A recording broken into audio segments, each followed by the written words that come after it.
નમસ્કાર ગુજરાત. આજે આપણે જોઈશું 23 મે 2024નું મોસ્ટ ઇમ્પોર્ટન્ટ કરંટ અફેર. તે પહેલાં ખાસ કરીને ચેનલ ઉપર નવા હોય તો ચેનલને સબસ્ક્રાઈબ કરી લો. તો ચાલીએ શરૂઆત કરીએ. તાજેતરમાં આતંકવાદી વિરોધી દિવસ ક્યારે મનાવવામાં આવ્યો? તો કે 21 મેના રોજ આ દિવસ મનાવવામાં આવે છે. દર વર્ષે આતંકવાદી વિરોધી દિવસ 21 મેના રોજ. તો ભારતમાં 21 મે 1991ના રોજ ચૂંટણી પ્રચાર દરમિયાન લિબરેશન ટાઇગર્સ ઓફ તમિલ ઈલમ દ્વારા ભૂતપૂર્વ વડાપ્રધાન રાજીવ ગાંધીની હત્યાને ચિહ્નિત કરવામાં આવી હતી, જે શ્રી પેરુમ્બલુ ચેન્નાઈ નજીક ગામમાં આતંકવાદી વિરોધી દિવસ ઉજવવામાં આવ્યો હતો. ત્યારથી જ 21 મે 2000 એટલે કે 21 મે 1992ના રોજ પ્રથમ દિવસ ઉજવવામાં આવ્યો હતો. ત્યારથી જ 21 મેના રોજ આ દિવસ ઉજવવામાં આવે છે. હવે રાજીવ ગાંધી ભારતના છઠ્ઠા વડાપ્રધાન હતા. તેમને અવસાન સ્વરૂપે આ 21 મેના રોજ ઉજવવામાં આવે છે. હવે તેઓએ ભારતના વડાપ્રધાન બનનાર સૌથી યુવા વ્યક્તિ હતા, જે લોકસભાની ચૂંટણીમાં 400થી વધુ બેઠકો પર જીતનાર એકમાત્ર વડાપ્રધાન છે. તો આના રેકોર્ડો પર ખાસ કરીને યાદ રાખવા. ત્યારબાદ 21 મે તો કે આંતરરાષ્ટ્રીય શાહ દિવસ અને 21 મે સંવાદ અને વિકાસ માટે સાંસ્કૃતિક વિવિધતા માટે વિશ્વ દિવસ ઉજવવામાં આવે છે. તો આની સાથે આ 21 મેના 2 દિવસો પણ યાદ રાખવા. ત્યારબાદ મે મહિનાના દિવસોનું એકવાર રિવિઝન કરી લઈએ. 1 મે તો કે આંતરરાષ્ટ્રીય મજૂર દિવસ અને ગુજરાત અને મહારાષ્ટ્રનો સ્થાપના દિવસ પર. 2 મેની વાત કરીએ તો વિશ્વ ટ્રૂના દિવસ. 3 મે તો કે વિશ્વ પ્રેસ સ્વતંત્રતા દિવસ અને આંતરરાષ્ટ્રીય સીતા દિવસ. 4 મે તો કે કોલ માઇન્સ ડે. 4 મે તો કે આંતરરાષ્ટ્રીય અગ્નિશામક દિવસ. 5 મે તો કે વિશ્વ હાથ સ્વચ્છતા દિવસ અને વિશ્વ એથ્લેટિક દિવસ ઉજવવામાં આવે છે. ત્યારબાદ 7 મેની વાત કરીએ તો વિશ્વ અસ્થમા દિવસ ઉજવાય છે. 8 મે તો કે વિશ્વ રેડ ક્રોસ દિવસ અને વિશ્વ થેલેસીમિયા દિવસ ઉજવાય છે. 11 મે તો કે વિશ્વ સ્થળાંતર પક્ષી દિવસ અને રાષ્ટ્રીય ટેકનોલોજી દિવસ ઉજવાય છે. 12 મેની વાત કરીએ તો આંતરરાષ્ટ્રીય નર્સ દિવસ અને આંતરરાષ્ટ્રીય વનસ્પતિ આરોગ્ય દિવસ ઉજવાય છે. 15 મેની વાત કરીએ તો પરિવારનો આંતરરાષ્ટ્રીય દિવસ ઉજવવામાં આવે છે. 16 મે તો કે આંતરરાષ્ટ્રીય પ્રકાશ દિવસ અને રાષ્ટ્રીય ડેન્ગ્યુ દિવસ અને સિક્કિમનો સ્થાપના દિવસ ઉજવવામાં આવે છે. 17 મેની વાત કરીએ તો વિશ્વ હાઇપરટેન્શન દિવસ અને વિશ્વ telecommunication and information society day તરીકે પણ ઉજવવામાં આવે છે 17 મેએ. ત્યારબાદ 17 મે તો કે રાષ્ટ્રીય લુપ્તપ્રાય પ્રાણીઓની પ્રજાતિનો દિવસ અને 18 મે તો કે આંતરરાષ્ટ્રીય સંગ્રહાલય દિવસ અને વિશ્વ એરટેલ રસી દિવસ પણ ઉજવવામાં આવે છે. ત્યારબાદ 20 મે તો કે વિશ્વ મેટ્રોલોજી દિવસ અને વિશ્વ મધમાખી દિવસ ઉજવવામાં આવે છે. અને 21 મે આપણે જોઈએ આંતરરાષ્ટ્રીય આતંકવાદી વિરોધી દિવસ ઉજવવામાં આવે છે. તો ખાસ કરીને આ મે મહિનાના દિવસો યાદ રાખવા. ત્યારબાદ નારાયણ વાઘુલાનું અવસાન થયું છે. તે કયા વર્ષે તેમને પદ્મભૂષણ એનાયત કરવામાં આવ્યો હતો? તો કે 2010માં તેમને પદ્મભૂષણ આપવામાં આવ્યો હતો. તો નારાયણ વાઘુલુનું અવસાન થયું છે, જે તમિલનાડુ રાજ્ય સાથે સંકળાયેલા છે અને બેન્કિંગના ભીષ્મ પિતા તરીકે પણ ઓળખાય છે. તો આ બે વિશેષતા તેમને યાદ રાખવી, જેને 2010માં વર્ષમાં પદ્મભૂષણ એનાયત કરવામાં આવ્યો હતો. ત્યારબાદના થોડાક અવસાનો થયા છે તેના વિશે એક નજર કરી લે. તો કે ઇબ્રાહિમ રાયસી, કલામ બેનીવાલ, સુશીર મોદી, સલામ બિન રંઝાક, સુધીર ડકકર અને પોટમ હિલ્સ અને ડેનિયર હાઉનમેન વગેરેના અવસાન થયા છે તાજેતરમાં. તો ખાલી વનલાઈનો સ્વરૂપે યાદ રાખવા અને જે વિશેષતા હોય છે તે તમારે બુકમાં નોંધી લેવી. ત્યારબાદ તાજેતરમાં લાય સિંગ તે કયા દેશના રાષ્ટ્રપતિ તરીકે શપથ લીધા છે? તો તાઇવાનના નવા રાષ્ટ્રપતિ બન્યા છે લાય સિંગ તે. તો તાજેતરમાં જ લાય સિંગ તે તાઇવાન દેશના નવા રાષ્ટ્રપતિ તરીકે શપથ લીધા છે. આ જાહેર તો કયાના થઈ ગયા હતા, હાલ તેમને શપથ લીધા છે એટલા માટે ચર્ચામાં છે. તો તાઇવાનની વાત કરીએ તો તેમનું કેપિટલ તો કે તાઇપેઇન છે અને નવા રાષ્ટ્રપતિ લાય સિંગ તે બન્યા છે. ત્યારબાદ 2024ના પ્રેસિડેન્ટ અને પીએમની નિયુક્તિ જોઈ લઈએ. તો કે સ્કોટલેન્ડના નવા પ્રથમ મંત્રી જ્હોન સ્વિન બન્યા છે અને પનામાના પ્રમુખ જોસ રાઉલ મુનિયો, સિંગાપુરના પીએમ તરીકે લોરેન્સ વોંગ, આઇસલેન્ડના નવા પીએમ તરીકે બેનર્જી બેનેડિક્શન બન્યા છે અને સ્લોવેકિયાના પ્રમુખ તરીકે પીટર પેલેગ્રીન બન્યા છે. અબ્દુલ ફતેહ અલ સીસી ત્રીજી વખત ઇજિપ્તના રાષ્ટ્રપતિ બન્યા છે અને ડેમોક્રેસી રિપબ્લિક ઓફ કોંગોના પીએમ તરીકે જુડિસ સુમનવાયા તુલુકા બન્યા છે. જે સેગેલાસના રાષ્ટ્રપતિ બંસીરો દિમાએ ફાયે બન્યા છે. અને પોર્ટુગલના પીએમ બન્યા છે લુઇસ મોન્ટેગો. આઇસલેન્ડના નવા પીએમ બન્યા છે સુમન હેરિસ. ત્યારબાદ પેલેસ્ટાઇનના નવા પીએમ બન્યા છે મોહમ્મદ મુસ્તફા. હંગેરીના રાષ્ટ્રપતિ બન્યા છે તામસ સુલોકિયો. પાકિસ્તાનના નવા પીએમ બન્યા છે શાહબાજ શરીફ. અને પાકિસ્તાનના રાષ્ટ્રપતિ બન્યા છે આસિફ અલ ઝરદારી. ત્યારબાદ ઇન્ડોનેશિયાના રાષ્ટ્રપતિ બન્યા છે પ્રબુદ્ધ સુબિયન્ટો. યમનના વડાપ્રધાન અહેમદ અવદ બિન અલ સાલ્વાડોરના પ્રમુખ તરીકે નાયબ બુકેલો. કઝાકિસ્તાનના પીએમ તરીકે ઓલઝાન્સ બેકેનોવ. ફિનલેન્ડના નવા રાષ્ટ્રપતિ તરીકે એલેક્ઝાન્ડર સ્ટબ. અને કોમોરોસના પ્રમુખ તરીકે અજાલી આસોમની. ગ્વાટેમાલના નવા રાષ્ટ્રપતિ તરીકે બર્નાર્ડો એવેલોલ. અને તાઇવાનના રાષ્ટ્રપતિ તરીકે લાઇસિંગ તે, જેની ચર્ચા આપણે કરી. ત્યારબાદ ફ્રાન્સના સૌથી યુવા અને પ્રથમ ગે વડાપ્રધાન તરીકે ગેબિયન એટલ બન્યા છે. અને ફિનલેન્ડના તિનસેન્ડી તો કે ડેમોક્રેસી રિપબ્લિક ઓફ કોંગોના પ્રમુખ એટલે કે રાષ્ટ્રપતિ બન્યા છે. તો આ 2024ની પ્રેસિડેન્ટ અને પીએમની નિયુક્તિ ખાસ કરીને યાદ રાખવી મિત્રો. ત્યારબાદ તાજેતરમાં પ્રથમ ભારતીય અવકાશના પ્રવાસી કોણ બન્યા છે એટલે કે પર્યટન કોણ બન્યા છે? તો કે ગોપી થોટાકુરા બન્યા છે, જે ભારતીય અવકાશી છે. હાલ તે અમેરિકામાં રહે છે. તો તાજેતરમાં પ્રથમ ભારતીય અવકાશી પ્રવાસી ગોપી થોડાકુરા બન્યા છે. જેફ બેઝોસ વાદળી મૂળ છે જેમાં જશે.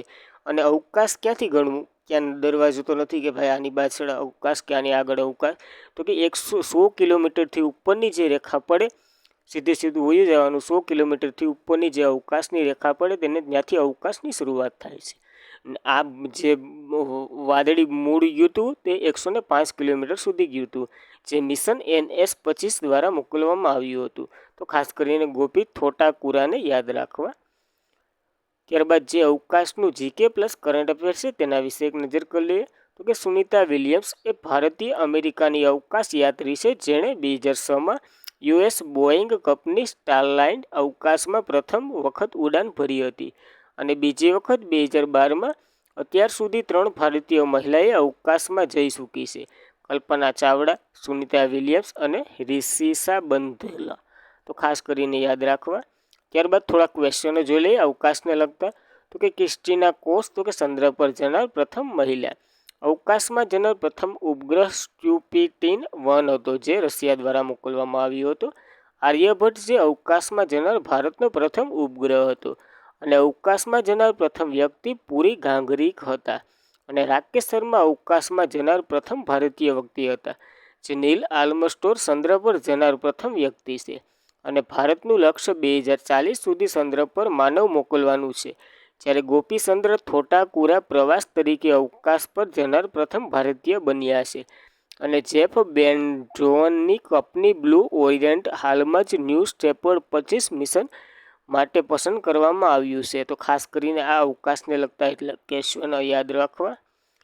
ત્યારબાદ તાજેતરમાં યુનિસેફની મદદથી વિકસિત ડિઝાસ્ટર મેનેજમેન્ટ પ્લેટફોર્મ ડીમ્સ કોણે લોન્ચ કરી છે? તો આસામ સરકારે યુનિસેફની મદદથી આ સ્કીમ લોન્ચ કરી છે. તો તાજેતરમાં યુનિસેફની મદદથી વિકસિત ડિઝાસ્ટર મેનેજમેન્ટ પ્લેટફોર્મ ડીમ્સ આસામે લોન્ચ કરી છે. જેનું ફૂલ ફોર્મ તો કે ડીમ્સનું ફૂલ ફોર્મ તો કે disaster reporting and information management system થાય છે. ખાલી 1 લાઇનનો સ્વરૂપ યાદ રાખવું.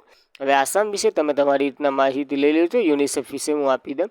તો કે યુનિસેફનું full form United national children's fund થાય છે. તેમની રચના તો કે 1946માં થઈ હતી. મુખ્ય મથક તો કે ન્યૂયોર્કમાં આવેલું છે. અને હાલના ઈડી તો કે કેથરીન રસેલ છે. તો ખાસ કરીને એટલું યુનિસેફ વિશે યાદ જ રહેવું જોઈએ. ત્યારબાદ તાજેતરમાં કયા દેશમાં માઉન્ટ ઇબ્રુ જ્વાળામુખીએ પ્રચંડ વિસ્ફોટ સાથી છે એટલે કે પ્રથમ વિસ્ફોટ ફાડી છે?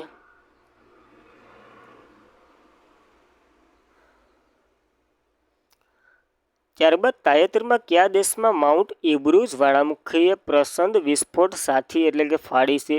તો માઉન્ટ ઇબ્રુ જ્વાળામુખી જે ઇન્ડોનેશિયામાં આવેલો છે તેને ફાડી છે. તો તાજેતરમાં કયા દેશના માઉન્ટ ઇબ્રુ એટલે કે ઇન્ડોનેશિયાના માઉન્ટ ઇબ્રુ જ્વાળામુખીએ એક પ્રચંડ વિસ્ફોટ ફાડી છે? ખાલી 1 લાઇનનું સ્વરૂપે યાદ રાખવું.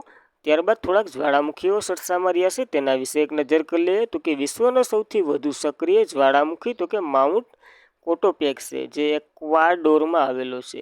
અને કયા ખંડ છે જ્યાં એક પણ જ્વાળામુખી નથી? તો કે ઓસ્ટ્રેલિયામાં. હવે ભૂમધ્ય સમુદ્રની દીવાદાંડી શું કેને કહેવામાં આવે છે? તો કે સ્ટોન બોલી જ્વાળામુખીને કહેવામાં આવે છે, જે ઇટાલીમાં આવેલું છે. અને ઇટાલીમાં એન્ટના જ્વાળામુખી, સિરિયન આઇલેન્ડ અને વેનેઝુએલા જ્વાળામુખી આવેલા છે. ત્યારબાદ બેરન આઇલેન્ડ પર બેરન જ્વાળામુખી ભારતનો એકમાત્ર સક્રિય જ્વાળામુખી છે. અને કિલાઉખા જ્વાળામુખી મોવાલાઓના જ્વાળામુખી યુએસ હવાઈ ટાપુ તરીકે ઓળખવામાં આવે છે. અને કાકાટોવા, શ્રી મેરાપી, માઉન્ટ સિનાબુંગ, સેમેર જ્વાળામુખી વગેરે ઇન્ડોનેશિયામાં આવેલા છે. ત્યારબાદ જ્વાળામુખીમાંથી કયો વાયુ સૌથી વધારે બહાર આવે છે? તે તમારે કોમેન્ટ કરવાનું છે. કહી દઉં, વરાળ સ્વરૂપે જે વાયુ આવે સૌથી વધારે આવે છે. રિંગ ઓફ ફાયર કયા મહાસાગરીયમાં સ્થિર છે? એ તમારે કોમેન્ટ કરવાનું છે. અને પૃથ્વીની સલામતીના વાલ્વને શું કહેવામાં આવે છે? તો કે જ્વાળામુખી કહેવામાં આવે છે. ખાસ કરીને એટલી જ્વાળામુખી વિશે યાદ રાખવું. ત્યારબાદ તાજેતરમાં નેધરલેન્ડમાં જીઓસ્ટિપિકલ વર્લ્ડ ફોરમ લીડરશિપ એવોર્ડથી કોને સન્માનિત કરવામાં આવ્યું છે? તો કે ઇન સ્પેસને સન્માનિત કરવામાં આવ્યું છે આ એવોર્ડથી. તો તાજેતરમાં નેધરલેન્ડમાં geospatial world forum leadership award in સ્પેસને સન્માનિત કરવામાં આવ્યું છે. હવે આ ઇનસેપનું ફૂલ ફોર્મ તો કે Indian national space promotion authority centre થાય છે, જેની રચના તો કે 2020માં થઈ હતી. અને મુખ્ય મથક તો કે અમદાવાદ ગુજરાતમાં આવેલું છે. ખાસ કરીને આપણે ગુજરાતની પરીક્ષાઓ માટે ખાસ આઈએમપી ગણાય છે, એટલા માટે લીધું છે. ત્યારબાદ નાણાકીય વર્ષ 2024માં તાજેતરમાં પીએસયુ બેન્કો સૌથી વધુ બિઝનેસ વૃદ્ધિ કોને હાસિલ કરી છે? તો કે બેંક ઓફ મહારાષ્ટ્રે સૌથી વધુ વૃદ્ધિ હાસિલ કરી છે.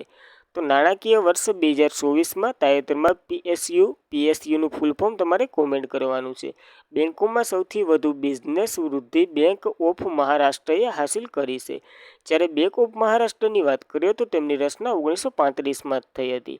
હવે 1935માં કઈ બીજી ભારતની સર્વોચ્ચ બેંકની રચના થઈ હતી તે તમારે કોમેન્ટ કરવાનું છે. મુખ્ય મથક તો કે પુણેમાં આવેલું છે. અને એમડી અને સીઓ તો કે નિધુ સક્સેના છે. અને એક પરિવાર એક બેંક એમનો ટેગલાઇન છે. તો ખાસ કરીને એટલું યાદ રાખવું મહારાષ્ટ્ર બેંક વિશે. ત્યારબાદ તાજેતરમાં ભારતીય સેનામાં AK-203 એસ્ટોલ રાઇફલ કોના સહયોગથી આપવામાં આવી હતી? સહયોગથી આપવામાં આવી છે AK-203 એર રાઇફલ. તો તાજેતરમાં ભારતીય સેનામાં AK-203 એરસ્ટોલ રાઇફલ રશિયાના સહયોગથી આપવામાં આવી છે. ક્યાં છે? તો કે કોરવા યુપી ખાતે આવેલી છે, જે ભારતીય રશિયન રાઇફલ ખાનગી લિમિટેડ આ બનાવવામાં આવે છે, જે યુપીમાં બનાવે છે, એટલે કે આપણા યુપી ઉત્તર પ્રદેશમાં બનાવે છે. અને રશિયાની વાત કરીએ તો કેપિટલ મોસ્કો છે. ચલણ તો કે રૂબેલ છે. અને રાષ્ટ્રપતિ તો કે વ્લાદિમીર પુતિન છે. અને પીએમ તો કે મિખાઇલ મિશુસ્તિન તાજેતરમાં જ બન્યા છે, તો ખાસ યાદ રાખવું. ત્યારબાદ ભારતમાં એથ્લેટિક ફેડરેશન ઓફ ઇન્ડિયાને કોણ સ્પોન્સર કરી રહ્યું છે? તો કે પુરમા ઇન્ડિયા આને સ્પોન્સર કરી રહ્યું છે. તો તાજેતરમાં એથ્લેટિક ફેડરેશન ઓફ ઇન્ડિયા પુરમા ઇન્ડિયાને કોણ સ્પોન્સર કરી રહ્યું છે? સ્પોન્સર કેને કહેવાય? તમને કોઈ પ્રશ્ન ન થયો? તો કે સ્પોન્સર એટલે કે જો હું આ ટીમ મારા સ્પોન્સર અંતર્ગત રમે છે, તો એ ટીમનો બધો જ ખર્ચો જે સ્પોન્સર જે હોય, એટલે કે પુરમા ઇન્ડિયા છે, તો પુરમા ઇન્ડિયા ગુજરાત ટાઇટન્સને ખરીદે તો ગુજરાત ટાઇટન્સનો જેટલો પણ ખર્ચો આવે એ બધી પુરમા ઇન્ડિયા ભોગવે, એવી રીતના હોય છે એવું કંઈક. તો વધારે ડિટેલ જોતી હોય તો સર્ચ કરી લેજો, ગૂગલ છે. તો ખાસ કરીને એટલું યાદ રાખવું સ્પોન્સર વિશે. તો આજ માટે એટલું. Thank you for watching this video. મિત્રો, વિડીયો તમને કેવો લાગે તે ખાસ કરીને કોમેન્ટ કરવી, એક લાઇક કરવી, અને પસંદ આવે તો મિત્રો સુધી શેર તો કરવાનું જ. તો જય હિન્દ, જય ભારત.